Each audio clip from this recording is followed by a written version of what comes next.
Tiger Jairam मातो, विधायक जयराम मातो, जी उसी tiger की हम बात कर रहे हैं जिन्होंने फिर से झारखंड के लिए और झारखंड की आवाज़ बना है और बहुत बुलंदी के साथ एक नई गाथा लिखी है और नई बात उठाई है सदन में, जो आप सभी को जाननी चाहिए क्योंकि ये झारखंड की भविष्य की बात है। जी हम उस बात से आप सभी को रूबरू कराएं उससे पहले रवि महतो चैनल में आप सभी का ढेर सारा स्वागत और अभिनंदन है। सबसे पहले हमारे चैनल में जो नए जुड़ रहे हैं हमारे चैनल को सब्सक्राइब कर लें और जो हमारे यूट्यूब की फैमिली है वो जल्दी जल्दी से कमेंट करें, लाइक करें और शेयर करें। जी हम बात करने वाले हैं आज टाइगर जयराम मातो की, और टाइगर जयराम मातो ने सदन में क्या बात उठाई है वो आप सभी को जाननी चाहिए। एक बड़ा बात उठाई है, एक बड़ा मुद्दा उठाई है। जी बड़ा मुद्दा क्या है? बड़ा मुद्दा है पारा शिक्षकों को लेकर। वो पारा शिक्षक जिसके बारे में मैं कुछ आप सभी को बता दूं, गरीब बच्चों की शिक्षा को वो बढ़ाते हैं, उनको एक नई उम्मीद जगाते हैं। वही पारा शिक्षक जो मतगणना करते हैं, वही पारा शिक्षक जो चुनाव में काउंटिंग के लिए भी पहुंचते हैं। हर काम पारा शिक्षकों को दिया जाता है, लेकिन टाइगर जयराम मातो ने इनके लिए क्या आवाज़ बने और क्या आवाज़ उठाएं वो मैं बताता हूं। टाइगर जयराम मातो ने बात उठाया पारा शिक्षकों को लेकर कि इतने सारे काम इन लोगों को करने के बाद भी वेतन मानदेय इन लोगों को इतना कम क्यों दिया जाता है। उनके मानदेय को लेकर बात की है। जी उनके मानदेय को 50,000 रुपये तक करने की बात कही है। और ये सबसे बड़ी बात है, ये आप सभी को भी सोचना चाहिए कि जो भविष्य बनाते हैं, हमारे भविष्य को आगे बढ़ाते हैं, वो पारा शिक्षक के लिए इतनी कम पेमेंट को लेकर टाइगर जयराम मातो ने बात उठाई है। और साथ ही साथ उन्होंने ये भी कहा है, साथ ही साथ एक बात और उठाई है जो आप सभी को मैं बता दूँ। उन्होंने ये भी कहा है कि पारा शिक्षक का अगर किसी तरह से निधन होता है तो उन्हें 10 लाख का मुआवजा दिया जाए।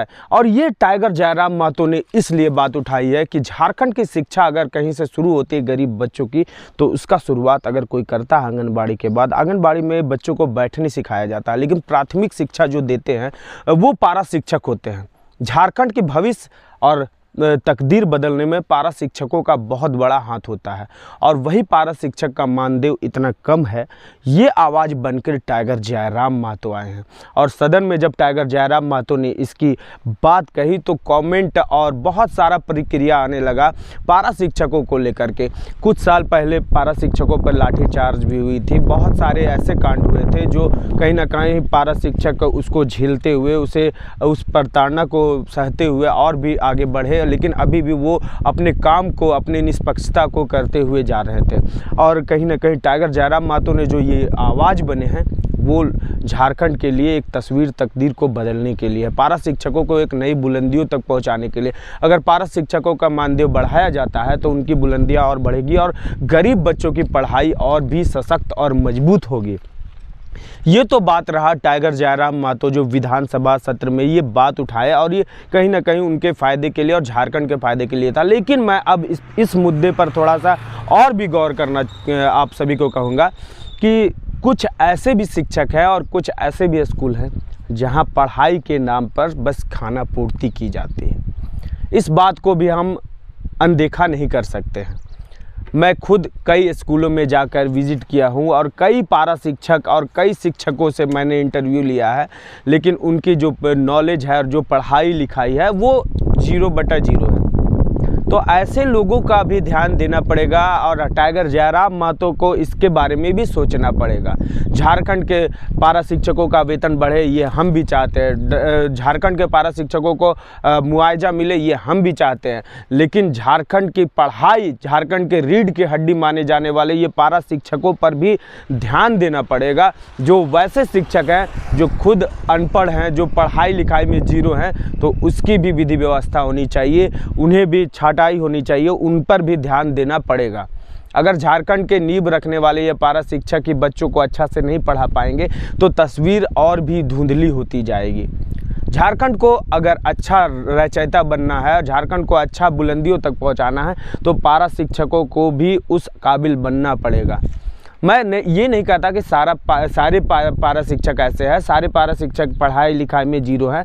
बहुत पारा शिक्षक ऐसे हैं जो हमारे झारखंड को और मजबूत कर रहे हैं और उन्हें बहुत सारे काम भी दिए जाते हैं, जैसा कि मैंने पहले भी बताया, मतगणना हो या फिर काउंटिंग हो, वोट का काउंटिंग हो, और बहुत सारे ऐसे काम होते हैं जो सरकार इन्हें देती है और वो एकदम दिल से इस कार्य को निभाते हैं। तो जयराम महतो ने जो ये आवाज़ उठाई है उनके वेतन को लेकर, ये एक बड़ा मुद्दा है। उनके वेतन बढ़नी चाहिए, उनके ये मुआवजे जो है, जो निधन को लेकर के कहा जयराम महतो को ने, वो भी उनके मिलने चाहिए, क्योंकि अगर एक परिवार के मालिक कोई होते हैं तो वो उनके परिवार के सब उस पर निर्भर होते हैं। तो ये बहुत बड़ा मुद्दा उठाया है टाइगर जयराम महतो ने उस सदन में और ये बिल पास भी होनी चाहिए। मैं मुख्यमंत्री हेमंत सोरेन को भी ये कहना चाहूँगा कि इस ओर झारखंड के सभी लोगों को आपको मुख्यमंत्री स्वयं आपको भी इस पर ध्यान देना चाहिए और जो हमारे पारा शिक्षक है, जो गरीब बच्चों को पढ़ाते लिखाते हैं, उन पर इस मुद्दे पर खास करके ज़्यादा ध्यान देने की आवश्यकता है। तो इसी बात को लेकर मैं आप सभी के बीच आया था। और अभी तो आप देख ही रहे होंगे जो मैया सम्मान योजना चल रही है, जिस तरह से मुख्यमंत्री ने एक बार 7500 रुपये भेजे हैं झारखंड में, एक हलचल मच गई है। कई महिलाओं को ये मैया सम्मान योजना मिला है और कई महिलाओं को अभी तक नहीं मिला है, जिसकी वजह से आज ये हो रहा है कि जितने भी प्रखंड कार्यालय हैं उसमें महिलाओं की और लड़कियों की भीड़ उमड़ चुकी है। कई लोग पहुंच रहे हैं कि हमारा भी नाम कहीं कट तो नहीं गया है, हमारा क्या उसमें नाम है या नहीं है, हमारा पैसा क्यों नहीं आ रहा है। ये सारा स्टेटस जानने के लिए लोग प्रखंड कार्यालय तक पहुंच रहे हैं, साथ ही साथ CSC भी पहुंच रहे हैं, बहुत जगह जहां उन्हें उम्मीद है कि हमें पता चल सके कि हमारे पैसे क्यों नहीं आ रहे हैं। तो ये बहुत बड़ा मुद्दा था जो आप सभी के साथ रखना था। इसी सब को लेकर मैं आज आप सभी से साथ रूबरू हुआ। तो कैसा लगा ये जानकारी, ये ज़रूर बताइएगा। मैं हूँ रवि महतो, जोहार।